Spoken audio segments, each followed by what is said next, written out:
महाराज जी, क्या एक भक्त का बहुत भक्ति में लीन होना उसकी पढ़ाई में रुकावट हो सकता है? कभी कभी पढ़ाई ऐसा के हो ही दौरान नहीं सकता कि एक विद्यार्थी बहुत भक्ति में लीन हो जाए, उसकी पढ़ाई रुक जाए, क्योंकि पढ़ाई भी तो भक्ति है। जैसे एक किसान आदमी भक्ति करता है तो खेती छोड़ थोड़ी देता है, व्यापारी भक्ति करता है तो व्यापार थोड़ी छोड़ देता है। अम्बरीश जी चक्रवर्ती सम्राट थे तो राज्य छोड़ के बाबा जी थोड़ी बन गए, राजा ही तो थे। जनक जी परम ज्ञानी महात्मा है तो राजा ही तो थे। तो अपने कर्तव्य का पालन करना ही तो भक्ति है। तो एक विद्यार्थी के जीवन का विद्या अध्ययन करना ये भक्ति है। नाम जप करे और समय से विद्या अध्ययन करे, विद्या का अपना कार्य पूरा करे, यही तो भक्ति है। भक्ति का मतलब थोड़ी है कि हम माला लेके बैठ गए सब छोड़ दिया, नहीं, ये बात नहीं। भक्ति को समझना होगा। एक व्यापारी का व्यापार भक्ति है, एक डॉक्टर का मरीज भक्ति है। जितने मरीज आए उनको भगवान की भावना से सेवा करो। अपने अपने पद, अपने अपने कर्तव्य रूपी पूजा से भगवान को रिझाओ और नाम जप करो, कोई परेशानी नहीं। ऐसा तो नहीं है कि भक्ति में लीन होकर कर्तव्य कर्म छूट जाते हो। अगर वो छूट जाते तो हम तो बचपन से लगे हैं, जो प्रश्न करते हो उसका उत्तर दे रहे हैं यार, तुम्हारे बीच में बैठे हैं। तो क्या भक्ति में लीन नहीं हुए? क्या पूरा जीवन उसी में चला गया? तो ये बात समझना, किसी को ऐसा लगता हो कि भक्ति करने से सब कुछ छूट जाता है, वो गलत छूट जाता है, सही सब होता रहता है।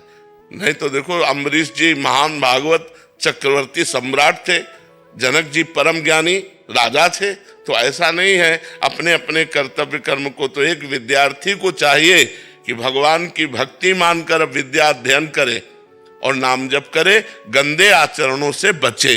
भक्ति का मतलब गंदे आचरणों का त्याग करना।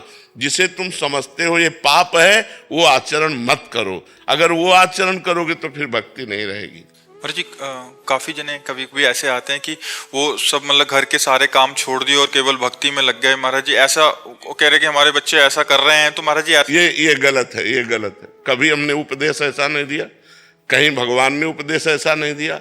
अर्जुन जी कह रहे हैं मैं युद्ध नहीं करूंगा, भजन करूंगा जाके सन्यासी बन के, तो भगवान मना कर रहे, कह रहे युद्ध करो। अपने कर्म को करने का आदेश दिया गया। अब ऐसा थोड़ी कि आप कर्म छोड़ करके माला लेके बैठ जाना, ये प्रमाद है, ये गलत है। जिसका जो कर्तव्य है वो कर्तव्य कर्म करते हुए भजन करो। किसान हो, एक फावड़ा मारो, राम बोलो, राधा बोलो, शिव बोलो, राधा राधा, देखो तुम्हारी भक्ति कितनी बढ़िया बनती। व्यापारी है, ग्राहक आ गया, उसे भगवत भाव से उचित मूल्य बेच करके जो आपको उचित लाभ मिले उतना, और अच्छी वस्तु बेच करके और खाली समय में नाम जप करो, तुमसे बढ़िया भगत कौन हो सकता है।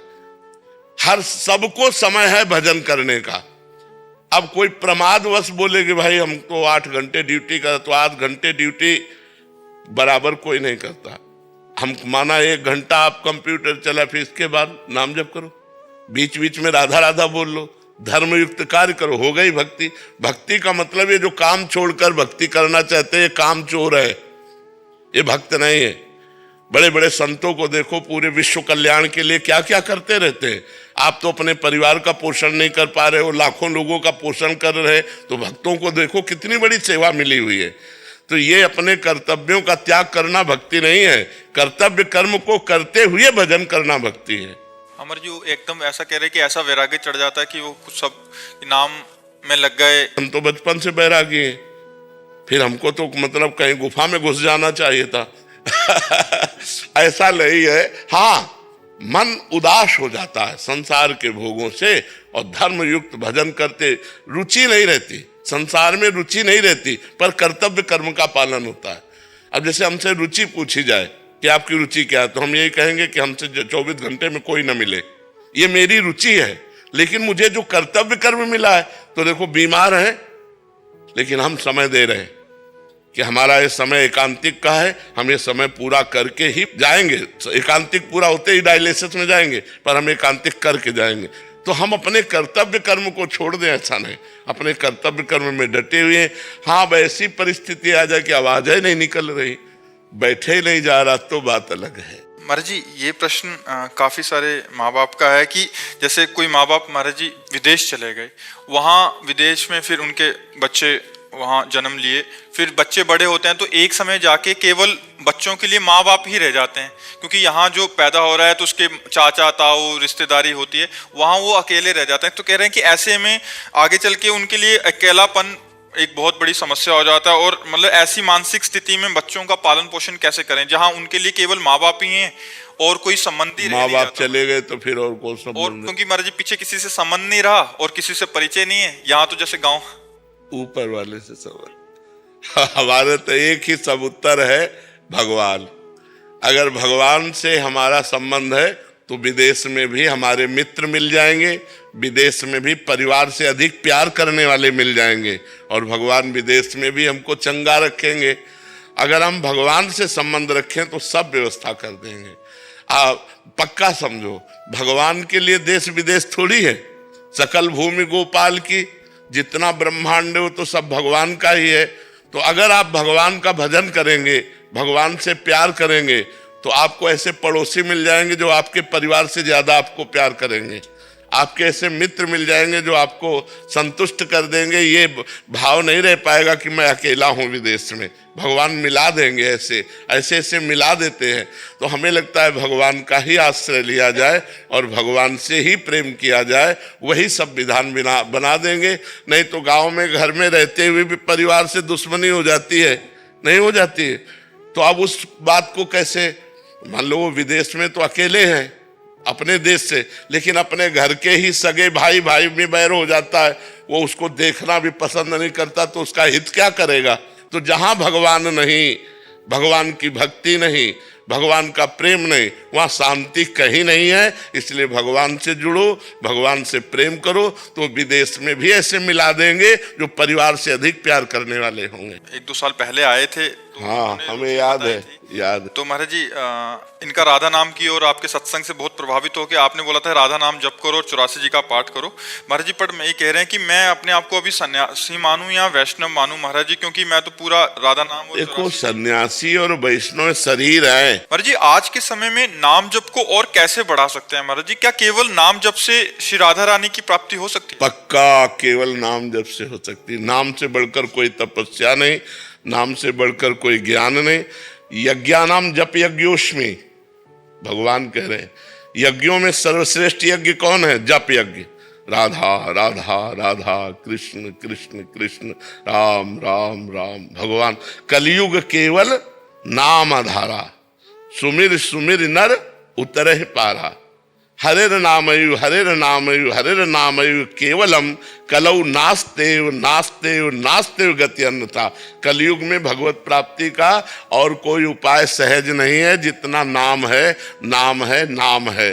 खूब नाम जप करो, इसी से भगवत प्राप्ति होगी। पर नाम जप का सहज अभ्यास डालने के लिए जिह्वा से हमें नाम जप करना पड़ेगा, मन से नहीं। मन तो पवित्र होगा तब पकड़ेगा नाम का जप, लेकिन जिह्वा से हम ले सकते हैं। जैसे अब ओठ बंद है, देखिए अंदर अंदर हम जिह्वा चलाकर नाम जप कर रहे हैं। अब जैसे जिसका मन पवित्र है और मन से भजन हो रहा है, कोई बाहरी लक्षण नहीं, अंदर ही अंदर चल रहा है। पर वो आप लोगों 2-4 बार तो चलाओगे, फिर वो भाग जाएगा संसार में। तो अपने को चाहिए कि जिह्वा के अग्रभाग से हम नाम का उच्चारण करते हुए, उपांशु जप इसे कहते हैं,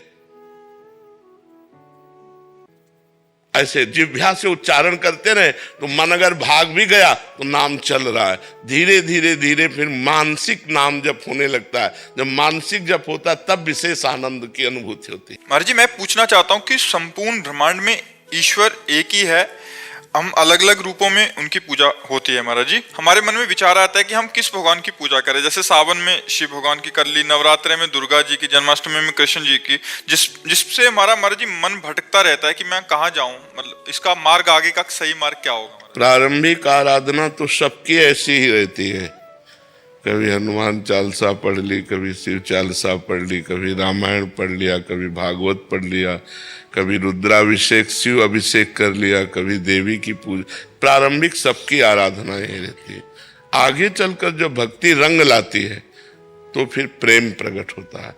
और प्रेम गलियति सांकरी तामे दो न समाये, फिर प्रेम में एक से प्रेम होता है, प्रेम एक से होता है। फिर वो राम कृष्ण हरि जो नाम रूप पकड़ ले फिर उसी में प्रेम कर ले। एक से प्रेम होता है, आराधना अनेक से प्रारंभ होती है और स्थिति एक में आती है। फिर बात तभी बन, अब जैसे रामकृष्ण परमहंस जी केवल काली माँ में आसक्त थे, केवल माँ माँ माँ, तो वही परमात्मा माँ बना है, वही परमात्मा पिता बना है, वही राम है, वही कृष्ण है, वही हरि है, वही दुर्गा है, वही राधा है, वही सब कुछ बना हुआ है। तो प्रारंभिक आराधना जैसे आप कर रहे हैं ऐसी ही सब लोग करते हैं। आगे चलकर जब आराधना का रंग आता है तब फिर वो एक हो जाता है, फिर एक परमात्मा में प्रेम हो जाता है। तो अभी जब तक प्रेम का प्रादुर्भाव न हो तब तक सबको ऐसी आराधना करनी चाहिए। गणेश चतुर्थी को गणेश जी की पूजा, नौ दुर्गों में देवी जी की पूजा, तो जो जैसे अपने सनातन धर्म में आ रहा है होता हुआ सबको ही ऐसा करता है, करना चाहिए। लेकिन जब उपासना का रंग चढ़ता है फिर वहाँ रसना कटो जो अन रटो, निरख अन फुटो नयन, श्रवण फुटो जो अन सुनो, श्री राधा जसवैन। वो केवल अपने प्रेम में उन्मत्त रहता है। उसमें जित देखूं तित श्याममयी है। उद्धव जी ज्ञान समझाने गए गोपिकाओं को, गोपिकाओं ने कहा ये ब्रह्म ज्ञान अपने पास रखो, हमारा ब्रह्म हमारे नेत्रों में समाया हुआ है, हमारे हृदय में समाया हुआ है, कण कण में जित देखूं तित श्याममयी है। तो ये फिर प्रेम की बात आती है। समझ पा रहे हैं आप? हम सब भगवान के हैं, भगवान के अंश हैं। और पूर्णमदा पूर्णमिदं पूर्णात् पूर्णमुदच्यते पूर्णस्य पूर्णमादाय पूर्णमेवावशिष्यते। उस परमात्मा का पूर्ण अंश जो होता है वो परमात्मा स्वरूप ही होता है। तो ये ना तुम स्त्री हो और ना तुम सन्यासी हो। वैष्णव लोग को तिलक और देखो ये सब बाहरी आचार हैं, बाहरी आचरण हैं। आप कंठी नहीं बांधे, आप तिलक नहीं लगाए, लेकिन डट के भजन करते हो तो भगवान की प्राप्ति होगी। कंठी बांधे हैं, तिलक लगाए हैं और गलत आचरण भी करते तो नरक जाएंगे। तो ये जो हमारा वेश है ये आचार्य परंपरा से है। किसी का सन्यास का वेश है, किसी का वैष्णव का वेश है, लेकिन हम चलते उसी परमात्मा की तरफ है। परमात्मा 100-200 तो नहीं है ना, परमात्मा तो एक ही है। जहाँ हम रति कर ले, नारायण स्वामी सन्यासी थे और भगवान श्री कृष्ण के परम प्रेमी थे। कोई ऐसा नहीं है जो बिना प्रेम के कल्याण को प्राप्त हो जाए। चाहे आत्म प्रेम हो, चाहे कृष्ण प्रेम हो, चाहे राम प्रेम हो, चाहे शिव प्रेम हो, जब तक प्रेम नहीं होगा तब तक मुक्त नहीं हो सकता। भगवान से प्रेम होना अत्यंत आवश्यक है। प्रेम होता है नाम से, प्रेम मूल यह नाम है। अब जैसे सन्यास में प्रणव जपना होता है, वो भी तो भगवान का नाम है। तो अगर हम वृंदावन प्रेम प्राप्त करना चाहते तो हमें राधा राधा जपना पड़ेगा। अच्छा हमें बताओ, दवाई खाने में ऐसा कुछ नियम है क्या कि सन्यासी को अलग दिया जाएगा, वैष्णव को अलग दिया जाएगा, गृहस्थ को अलग दिया जाएगा?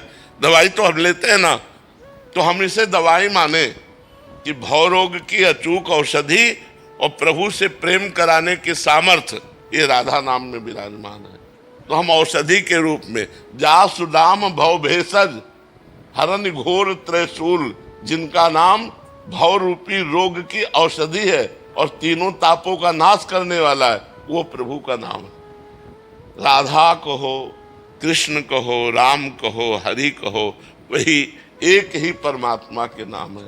इसलिए महाराज जी आपका एक वो है कि आपका अंतिम एक और चिंता है कि अंतिम संस्कार वैष्णव पद्धति से होना चाहिए, संन्यास पद्धति से होना चाहिए। जो हंस था वो तो परम हंस में मिल गया, जो हंस था वो परम हंस में मिल गया। पिंजड़े का बच्चा है, जो कुछ करो पिंजड़ा ही तो है ना, ये हंस तो इसका उड़ गया।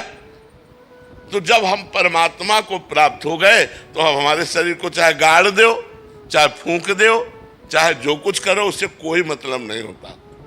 तो ये शरीर न सन्यासी है और न ये वैष्णव है, मन है सन्यासी और मन है वैष्णव, और मन परमात्मा में मिल गया। तो अब शरीर की जो गति हो सो, मतलब जिन ऐसे जो परमहंस हुए जिनके न शिष्य है न जिनको कोई जानता है, और उनका शरीर छूटा तो उनका दाह संस्कार कौन करेगा, उनका जल समाधि कौन देगा? जहाँ शरीर छूटा वहीं पड़ा है, चाहे कुत्ते खा गए या तो पशु पक्षी नोच के खा गए या पड़ा पड़े सड़ गया, शरीर का क्या लेना।